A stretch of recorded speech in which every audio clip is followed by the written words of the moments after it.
Agrotek Muda. Selamat datang di rangkaian pengenalan Departemen Fakultas Teknologi Pertanian Universitas Gadjah Mada dalam Pionir Agroforia 2026. Pada kesempatan kali ini, kita akan mengenal lebih dekat dengan salah satu departemen yang ada di Fakultas Teknologi Pertanian, mulai dari bidang yang dipelajari, sistem perkuliahan, keunggulan departemen, hingga peluang karir para lulusannya. Nah, untuk itu telah hadir bersama kita Dr. Arifin Dwi Saputro, STP MSc IPM ASEAN Eng, selaku Ketua Departemen Teknik Pertanian dan Biosistem Fakultas Teknologi Pertanian Universitas Gadjah Mada. Selamat datang Bapak Arifin. Selamat siang, Mbak. Ya, selamat siang Bapak.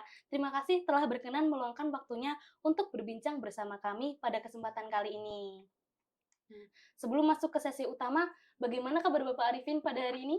Alhamdulillah, selalu baik dan insya Allah sehat seperti itu. Alhamdulillah. Semoga Bapak selalu diberikan kesehatan dan kelancaran dalam menjalankan segala aktivitasnya. Terima kasih, amin, amin. Amin Bapak. Baik Bapak, mungkin banyak calon mahasiswa baru maupun mahasiswa FTP yang masih ingin mengenal lebih dalam mengenai Departemen TPB. Oleh karena itu, izinkan kami untuk bertanya beberapa hal terkait departemen ini. Silahkan, Mbak. Dengan senang hati kami Departemen akan memberikan informasi yang sekiranya dibutuhkan oleh calon mahasiswa kami. Baik Bapak, kami ingin mengetahui mengenai proses pembelajarannya Bapak. Pertanyaan pertama, sebagai gambaran awal bagi mahasiswa baru, dapatkah Bapak Arifin menjelaskan apa saja yang dipelajari di Departemen TPB serta ruang lingkup keilmuan yang menjadi fokus utama di departemen ini? Oke, itu saja. Oke, baik. Jadi ya selamat siang ya. Siang, pagi, sore, malam. Adik-adik ya. Jadi mungkin saya jawab dulu dari ruang lingkup ya, karena ini yang nanti akan memberikan boundary terhadap penjelasan-penjelasan saya selanjutnya. Jadi kalau kita bicara ruang lingkup di kita itu ada namanya adalah Departemen Teknik Pertanian dan Biosistem. Di sini kita ada 3 program studi dan 1 program studi profesi yang sedang dibuat. Jadi harapannya nanti bisa dibuka mungkin tahun depan. Nah, yang sudah ada itu program studi sarjana atau S1 Teknik Pertanian. Yang kedua adalah Magister Teknik Pertanian. Kemudian yang ketiga adalah Doktor Ilmu Teknik Pertanian. Nah, ini yang kadang adik-adik mahasiswa itu suka lupa ya. Kenapa? Karena nama prodi kita adalah S1 atau Sarjana Teknik Pertanian. Nah, untuk yang Teknik Pertanian dan Biosistem itu adalah nama departemennya. Itu yang pertama. Kemudian apa yang dipelajari? Jadi kalau kita bicara yang dipelajari, baik yang di sarjana, magister, dan doktor, itu sebetulnya dalam tanda kutip boundary-nya sama. Yang membedakan hanya level atau kedalamannya. Nah, boundary-nya apa? Jadi di departemen kami atau departemen kita, Teknik Pertanian dan Biosistem itu nanti kita menggunakan prinsip-prinsip engineering atau keteknikan ya yang digunakan untuk pengelolaan sumber daya alam. Baik mulai dari on-farm atau dari hulu ya, kalau kita bilang mungkin dari bagaimana tanaman itu dibudidayakan, sampai tanah diolah, hingga nanti bagaimana pengolahannya ya, kemudian di akhir itu bahkan kita bicara sampai ke faktor lingkungan, karena di kita itu juga ada laboratorium untuk lingkungan dan juga limbah. Sehingga dari hulu hingga hilir itu kita pelajari dan di situ diterapkan pendekatan-pendekatan engineering. Jadi nanti adik-adik jangan kaget ketika masuk di TPB itu yang dipelajari akan banyak mata kuliah yang berbau matematika, fisika ya. Itu dominan dibandingkan dengan yang bahkan kimia misalnya. Itu seperti itu. Nah, kalau di S1 nanti levelnya ini otomatis dia yang paling bawah ya. Jadi bicaranya kita masih ke arah nanti bagaimana ya mahasiswa itu mampu mengaplikasikan terkait dengan keilmuan atau bidang engineering ya di bidang yang tadi saya sebutkan dari hulu hingga hilir. Nanti kalau untuk yang magister itu sudah lebih tinggi lagi kita bicara tentang inovasi. Kemudian kalau yang doktor kita bicara bagaimana mahasiswa mampu untuk memperoleh ilmu baru seperti itu. Jadi kalau di S1 kita masih menerapkan ya pendekatan-pendekatan engineering sesuai dengan apa yang menjadi minat kita. Nah, di bidang kita itu juga ada 4 kelompok bidang keilmuan. Jadi nanti kalau adik-adik sudah masuk ke Departemen Teknik Pertanian dan Biosistem, adik-adik akan mendapati bahwa pada saat Anda kuliah di semester 1, 2, 3, 4 atau di tahun 1 dan 2 Anda masih belajar sesuatu yang sifatnya dasar dan general. Jadi ada matematika, fisika, kimia, seperti itu, sifatnya masih dasar. Kemudian nanti di semester 3 sudah mulai ke basic engineering atau ilmu-ilmu engineering dasar ya. Di situ nanti kita belajar pindah panas, termodinamika, kemudian apalagi matematika teknik, mekanika fluida, dan sebagainya. Nah, nanti Anda di semester 5 ke atas ya sampai selesai, Anda akan belajar terkait dengan kebidangan sesuai dengan kelompok bidang keilmuan yang Anda pilih. Jadi di kita ada 4 kelompok bidang keilmuan. Yang pertama itu adalah teknik sumber daya lahan dan air. Yang kedua itu teknik mesin biosistem. Yang ketiga itu teknik pangan pasca panen dan bioproses. Kemudian yang 4 teknik pengendalian lingkungan hayati. Oke. Menarik sekali Bapak. Jadi mahasiswa tidak hanya mempelajari teori-teori saja ya, Pasti. tetapi juga memperoleh pemahaman yang komprehensif mengenai 4 bidang tersebut. Pasti. Nah, nanti lebih spesifik lagi, di 4 bidang tersebut nanti mahasiswa itu tidak harus memahami semuanya. Tetapi di semester 5 itu mahasiswa sudah masuk ke kebidangan yang dipilih. Misalnya nanti si A akan ngambil teknik pangan pasca panen bioproses, sehingga yang bersangkutan akan lebih banyak diskusi atau belajar tentang bagaimana pangan, bioproses, dan pengolahannya. Nah, secara engineering tentu saja kan seperti itu. Nah, misalnya yang mengambil teknik sumber daya lahan dan air, nanti berbeda. Mereka akan lebih banyak bicara tentang air, tanah, dan juga udara. Juga sama pendekatannya dengan engineering. Jadi itu lebih spesifik lagi nanti di tahun ketiga dan keempat. Semester 3 dan 4 ya Pak? Mulai dari semester 5, 6, 7, 8 atau tahun ketiga dan keempat. Oh, baik Iya. Bapak. Menarik banget. Nah, selanjutnya Mm-mm. kami ingin mengetahui mengenai proses pembelajarannya. Mm-mm. Bagaimanakah sistem kurikulum yang diterapkan di Departemen TPB saat ini? Mm-mm. Apakah terdapat perbedaan dengan tahun-tahun sebelumnya? Mm-mm. Serta apakah terdapat kombinasi antara pembelajaran teori, Mm-mm. praktikum, penelitian, maupun kegiatan lapangan, Bapak? Oke, wah ini pertanyaannya banyak ya. Nanti kalau saya kurang ini tolong diingatkan lagi. Oke, yang pertama kalau kita bicara kurikulum ya. Jadi di tahun ini tahun 2026, ini adalah masa di mana kurikulum baru itu akan diterapkan. Jadi mungkin untuk yang belum tahu bahwa kurikulum itu selalu diperbarui setiap 5 tahun. Dan tahun ini adalah jadi tahun 2026 ya, ini adalah tahun terakhir untuk yang kurikulum sebelumnya. Nah, kita departemen sudah mempersiapkan ya kurikulum baru untuk 5 tahun ke depan. Nah, di kurikulum ini tentu saja berbeda ya dengan kurikulum-kurikulum sebelumnya. Jadi jika adik-adik mungkin sudah mencoba untuk mencari informasi melalui website, nah kurikulum yang baru ini saat ini memang belum di-launch ya. Dan di sini nanti tentu saja ada pembaharuan-pembaharuan. Pembaharuannya seperti apa? Tentu saja kita sesuaikan. Ada beberapa hal atau beberapa input ya yang kita gunakan. Pertama itu adalah masukan dari stakeholder kita, di antaranya adalah user atau pengguna. Jadi kalau Anda lulus itu nanti kan akan ada pengguna Anda ya. Misalnya kalau di perusahaan berarti ya nanti manajer di perusahaan. Kalau Anda bekerja di kantor pemerintahan berarti ya atasan Anda di kantor. Nah, input-input dari mereka kita kumpulkan. Sehingga dari situ kita akan tahu bahwa sebetulnya kurikulum yang dibutuhkan itu seperti apa. Mata kuliah yang dibutuhkan apa saja. Nah, kita create itu, kita buat itu berdasarkan masukan mereka. Itu yang pertama. Kemudian yang kedua juga berdasarkan dosen-dosen ya. Jadi input dari dosen kita juga kita gunakan. Kemudian input dari mahasiswa juga kita gunakan, dan yang tidak kalah penting itu juga dari perkembangan ilmu pengetahuan itu sendiri. Jadi tidak jarang kan ya saat ini ketika kita bicara sektor pertanian itu sepertinya kok pendekatan teknologinya sudah sangat maju ya, high tech sekali. Misalnya ada zaman di 5 tahun lalu mungkin pemupukan menggunakan drone itu belum banyak. Sekarang drone itu sudah mulai menjadi satu hal yang umum. Nah, itu juga kita pelajari. Nah, tentu saja adanya lesatan kemajuan teknologi ini juga kita imbangi dengan mata kuliah yang kita tawarkan di kelas kan seperti itu. Jadi ini kurikulumnya seperti itu. Nah, proses pembelajarannya bagaimana? Jadi proses pembelajarannya ini sedikit berbeda dengan tahun sebelumnya ya. Jadi di kurikulum sebelumnya itu ada yang disebut dengan MBKM atau Merdeka Belajar Kampus Merdeka. Tentu adik-adik ini calon mahasiswa baru juga sudah pernah mengalami, saya yakin itu ya, di SMA-nya. Nah, sekarang kita sudah mulai berubah ya. Jadi tidak total MBKM, tetapi kita juga sudah mulai menyesuaikan lagi. Jadi kita seleksi itu ya, dari yang MBKM dulu yang bagus itu kita gunakan, kemudian dari evaluasi kita yang mungkin kurang memberikan dampak, kita sudah hilangkan juga. Nah, misalnya seperti apa? misalnya ini, jadi di kurikulum 2021 kita memberikan kesempatan cukup luas ya ke mahasiswa untuk bisa beraktivitas di luar kampus sampai 1 semester bahkan ada mahasiswa yang di luar kampus sampai 2 semester. Nah sekarang kita sudah tidak ada itu.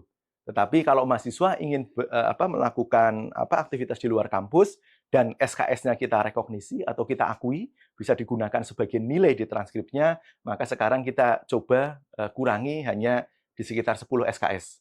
Dan selain itu juga bahkan kalau mahasiswa tingkat akhir ya, seandainya Anda sudah mau lulus, kemudian Anda sudah mengerjakan skripsi dan sudah dapat data, Anda bahkan bisa kita ya tawarkan, silahkan Anda boleh magang, tetapi nanti magangnya tidak direkognisi ke dalam SKS. Tetapi di situ kita berikan tempat di semester 8. Sehingga di situ tidak ada pembatasan untuk mahasiswa melakukan magang di luar kampus, tetapi ya bedanya hanya tidak kita masukkan ke dalam transkrip nilai. Tetapi jangan khawatir, nanti Anda masih bisa mencatatkan aktivitas itu sebagai di SKPI, surat keterangan pendamping ijazah. Ini contoh saja terkait dengan MBKM ya. Nah, kalau kita bicara tadi ya, bagaimana sih kolaborasi antara teori, praktek, dan sebagainya. Nah, di DTPB saat ini kita juga banyak mendorong ya kerjasama aktivitas dengan industri, sehingga tentu saja ketika mahasiswa sudah kuliah banyak dengan teori ya, kita ini sudah default-nya pasti ada praktikum. Nah, selain praktikum itu kadang itu kita juga lakukan yang pertama ada dosen tamu ya. Kita sering mengundang praktisi dari luar untuk mengajar Anda. Tentu saja mengajarnya tidak hanya teori, tetapi sudah sifatnya lebih ke penerapan apa yang terjadi di industri atau di tempat dunia kerja nyata seperti itu. Sehingga nanti Anda bisa mendapatkan input lebih. Oh, kalau teori seperti ini, kalau di lapangan ternyata seperti ini. Dan untuk lebih memperbanyak itu lagi, biasanya kita juga melakukan kunjungan-kunjungan industri. Tidak jarang mata kuliah yang bahkan tidak ada praktikumnya itu ternyata juga kita lakukan kunjungan kemana seperti itu. Itu untuk menambah pengetahuan mahasiswa saja. Baik, Iya. Pak. Tentu hal tersebut menjadi pengalaman belajar yang sangat Mhm. berharga bagi mahasiswa nantinya ya, Mhm. Pak. Oke, harapannya begitu, Mbak, ya. Amin. Berikutnya Bapak, setiap departemen tentu memiliki karakteristik dan keunggulannya Iya, masing-masing. Menurut Bapak Arifin, apa yang menjadi keunggulan atau ciri khas dari Departemen TPB sehingga menjadi pembeda dari departemen-departemen lainnya? oke. Ini pertanyaan yang menarik ya, Mbak, ya.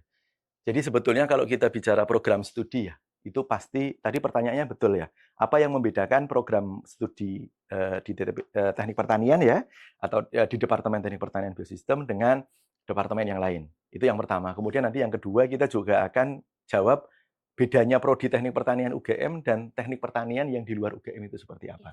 Saya jawab dulu yang perbedaan prodi S1 Teknik Pertanian atau prodi Sarjana Teknik Pertanian dengan yang di prodi lain di FTB. Saya singkat saja ya, persingkat saja, tapi yang jelas kalau di Teknik Pertanian dan Biosistem kita pendekatannya lebih ke engineering. Kita juga dari hulu hingga hilir, tapi di situ kita pendekatannya engineering. Mulai dari pengelolaan lahan yang on farm lah seperti itu, hingga pengolahan, hingga ke byproduct. Cukup di situ. Byproduct itu adalah produk samping ya, dan limbah serta lingkungan. Kita selesai di situ dengan pendekatan keteknikan. Ya, jadi beda kalau di Departemen TPHP misalnya, di sana akan lebih banyak pendekatannya kimia, pengolahan pangan.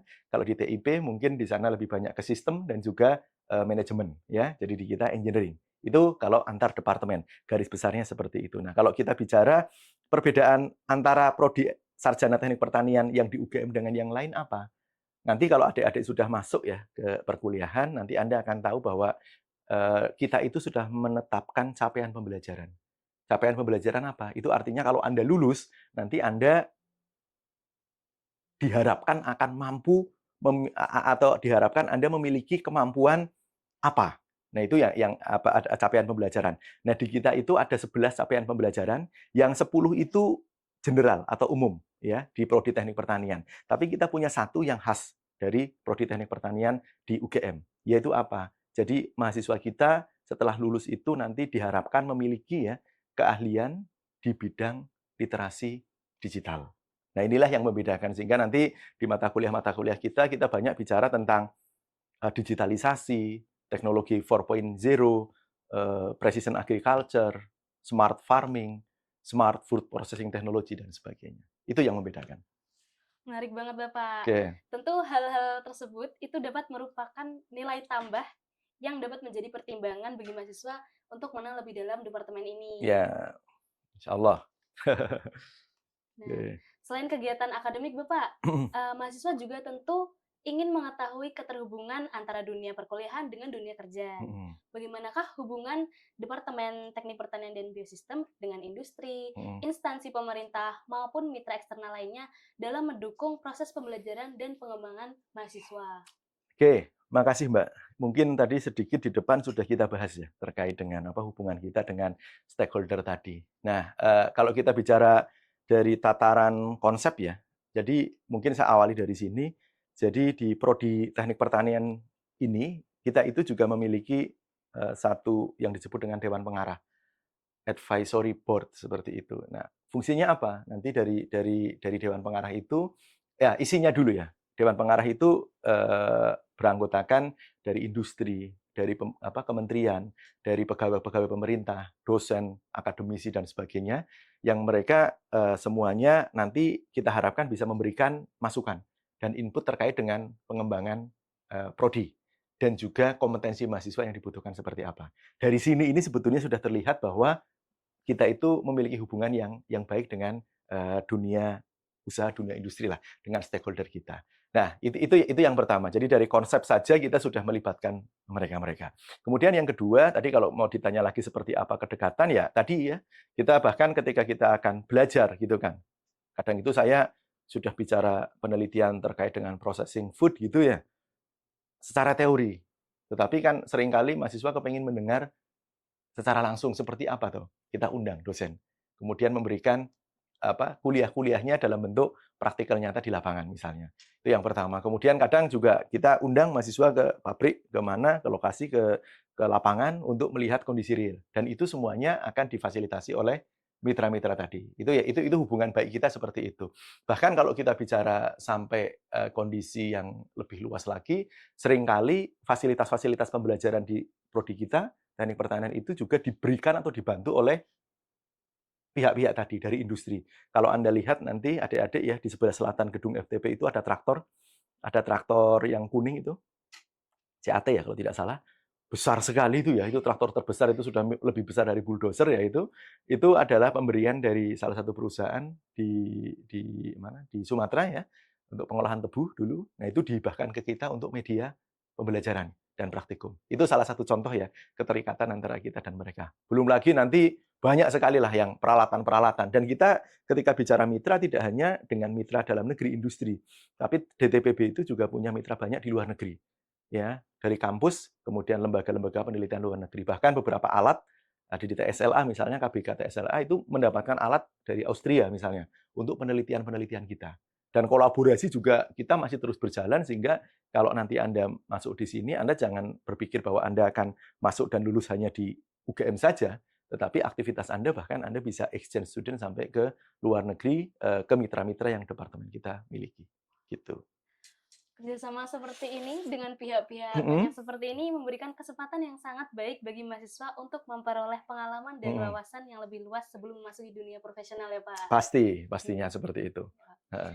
Bapak, pertanyaan berikutnya yang juga sering ditanyakan oleh mahasiswa adalah mengenai prospek karir. Mhm. Nah, setelah lulus dari Departemen TPB, bidang pekerjaan atau peluang karir apa saja yang dapat ditekuni oleh para lulusan-lulusannya nanti, Pak? Oke, baik. Jadi nanti kalau adik-adik, selesai studi ya di teknik pertanian, sebetulnya kalau Anda nanti masuk, Anda akan mendapatkan satu buku panduan ya, buku panduan akademik yang mana di situ akan ada satu definisi terkait dengan prospek karir yang kita sebutnya sebagai profil lulusan.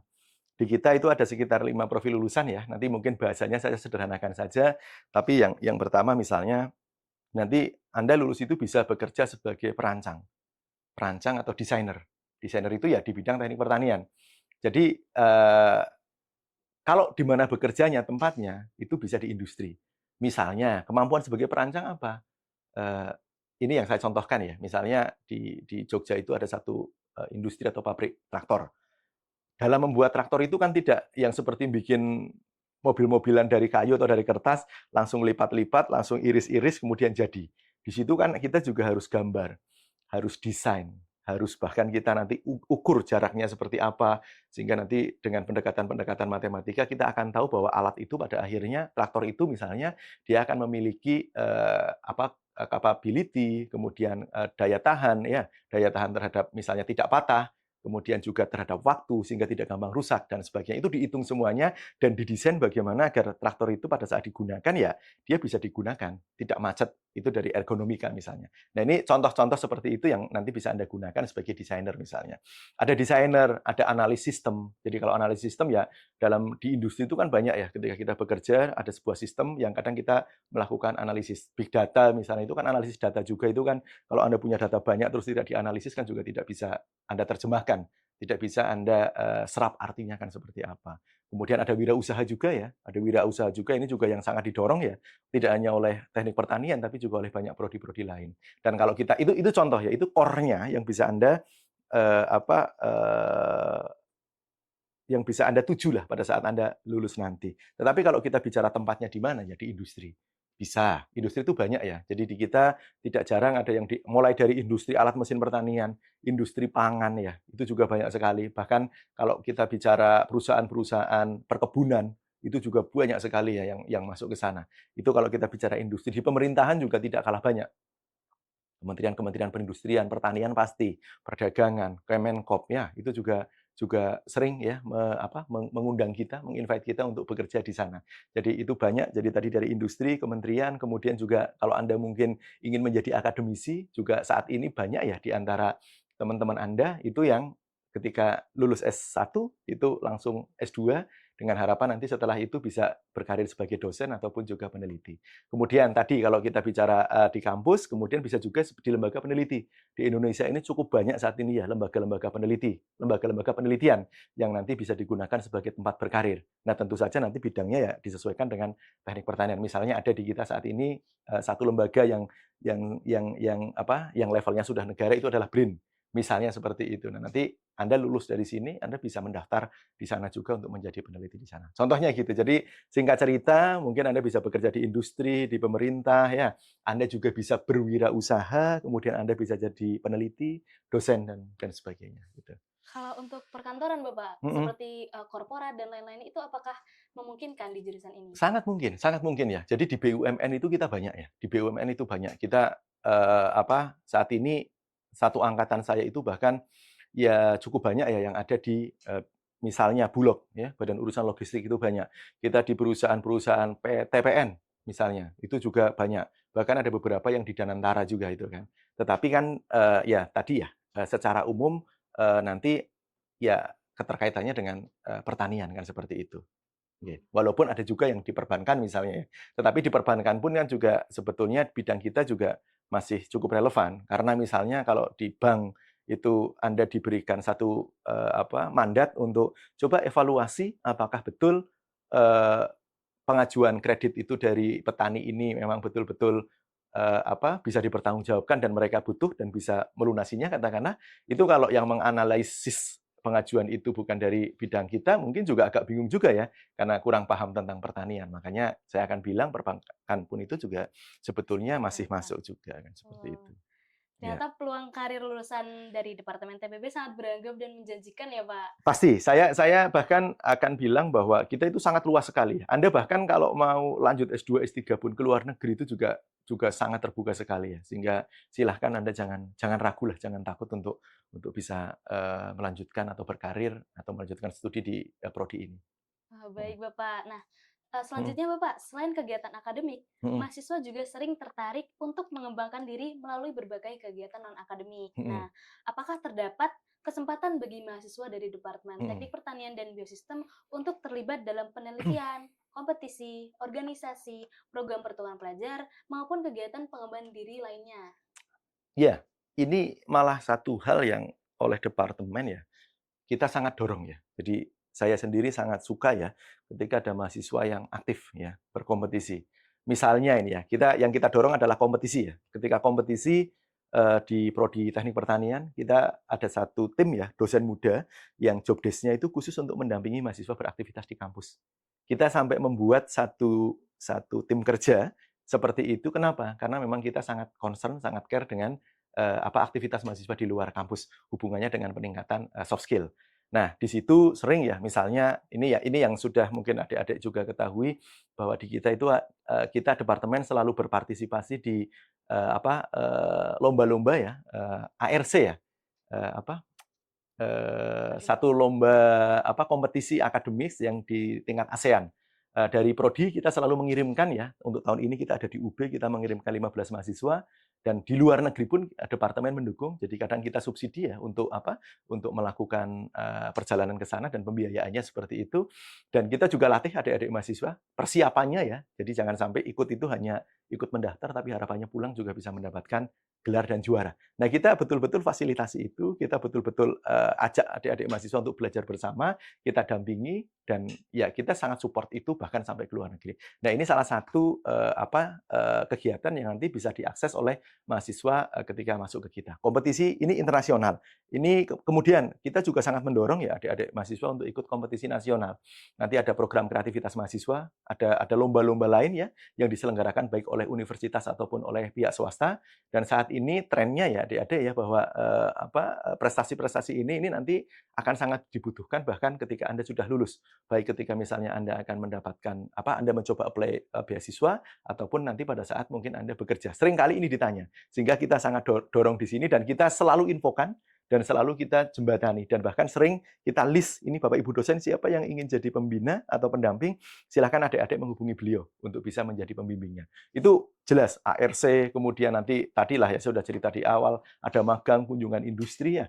Kemudian apalagi kompetisi sudah pertukaran pelajar pasti ya, tadi saya bilang, kita tidak hanya bergerak sendiri ya adik-adik ya, tidak hanya di lingkup satu prodi, tetapi juga di Fakultas Teknologi Pertanian sudah ada kerjasama yang cukup baik ya, dengan beberapa universitas di luar negeri ya, di situ biasanya ada beasiswanya.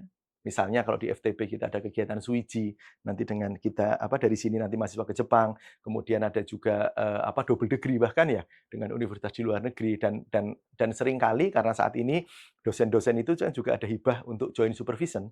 Jadi pembimbingan bersama dengan dosen pengampu selain kita dari dalam tapi ada juga yang dari luar negeri sehingga di situ mahasiswa juga berkesempatan untuk melakukan penelitian di luar negeri juga.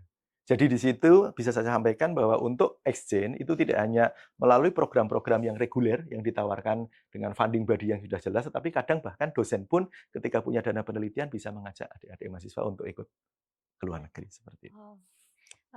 Tentu pengalaman-pengalaman tersebut bahkan didukung oleh kampus-kampus kita ya Pak. Pasti. Untuk mengembangkan kompetensi dan juga soft skill selama masa perkuliahan. Iya. Nah, terakhir Bapak sebagai penutup, mungkin Bapak Arifin dapat menyampaikan pesan dan motivasi bagi mahasiswa baru yang akan memulai perjalanan akademiknya di Fakultas Teknologi Pertanian, khususnya yang tertarik dengan Departemen Teknik Pertanian dan Biosistem Bapak. Silakan. Oke, singkat saja ya Mbak ya. Oke. Masa depan dunia itu adalah pertanian. Selama masih ada manusia hidup, itu pasti butuh makan. Sehingga Anda jangan ragu untuk studi, untuk belajar di sektor pertanian. Seperti itu saja. Wah. Oke. Nah, terima kasih banyak Bapak Arifin atas waktu serta informasi yang telah diberikan pada kesempatan kali ini. Semoga penjelasan yang disampaikan dapat membantu agrotek muda maupun seluruh sobat agroforia untuk lebih mengenal Departemen TPB dan berbagai peluang yang ada di dalamnya. Nah, saya selaku host pamit undur diri, sampai jumpa di rangkaian Pionir Agroforia 2026 berikutnya.